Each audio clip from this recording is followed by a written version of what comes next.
তো দেখে এসেছি ওই ক্লাবে ওই সংসদে যারা যাচ্ছে তারা আসলে কার কথা বলছে।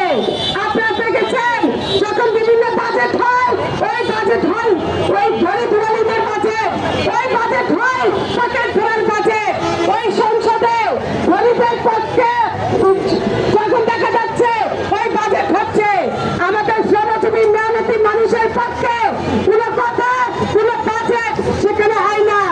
আমরা বলতে চাই ওই সংসদে যারা যাচ্ছে ওই সংসদের নেতৃবৃন্দ যারা আছেন তাদের প্রত্যেককে আপনারা দেখেছেন তারা বাংলাদেশ থেকে এই শ্রমজীবী মানুষের মেহনতি মানুষের যে আয় সে আয় তা লুটে ফুটে নিয়েছে। সংগ্রামী সাথী বন্ধুগণ, আপনারা দেখেছেন ওই গণহত্যাকারী সংগঠন সহ বিভিন্ন ভুলছুড়া সংগঠন এই বাংলাদেশকে তারা বিকৃত বাংলাদেশ করতে চায়, তারা বাংলাদেশকে একটা ধ্বংসের তারা করে নিতে চায়। সংগ্রামী সাথী বন্ধুগণ, আমরা বলতে চাই ওই সংসদে গরিব মানুষের পক্ষে কথা বলতে হলে, মানুষের জন্য কথা বলতে হলে, আমাদের রাষ্ট্রের পরিবর্তন চাইতে হলে, মৌলিক অধিকার আদায় করতে হলে এই সংসদের ওই মার্কায় ভোট দিয়ে আপনাদের নিপুণ মূল্যবোধকে জাগ্রত করুন। আমাদের কমবেগ সেলিম মাহমুদ আপনাদের এই নারায়ণগঞ্জ 4 আসন সহ নারায়ণগঞ্জে শ্রমজীবীদের পক্ষ নিয়ে তাদের পাশে লটকে গিয়ে পুলিশের হাতে লাঠি পেটে খেয়েছে, মালিক শ্রেণীর হাতে বারবার নির্যাতিত হয়েছে, হুমকি ধমকি শিকার হয়েছে এবং আপনারা দেখেছেন সে জেল পর্যন্ত কেটেছে এই শ্রমজীবী মানুষের পক্ষে কথা বলতে গিয়ে।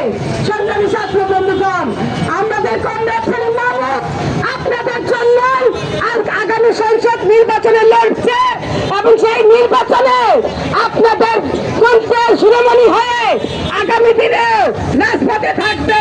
আপনাদের সেই মূল্যবান ভোট নয় মার্কা, আপনারা সেই নয় মার্কায় ভোট দিয়ে আপনার নীতি মূল্যবোধকে এখানে একটা জায়গা করে দিবেন।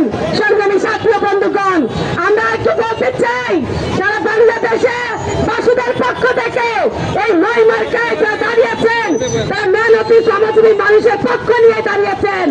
এই দল হচ্ছে মানুষের দল, মানুষের দল, গণমানুষের দাবির দল, শ্রমজীবী মানুষের দল, মেহনতি খেটে কম মানুষের দল। সেই মানুষের দলের পাশে দাঁড়াবেন, নয় মার্কায় ভোট দিবেন, সেই প্রত্যাশা রেখে আমি আমার বক্তব্য এখানে শেষ করছি।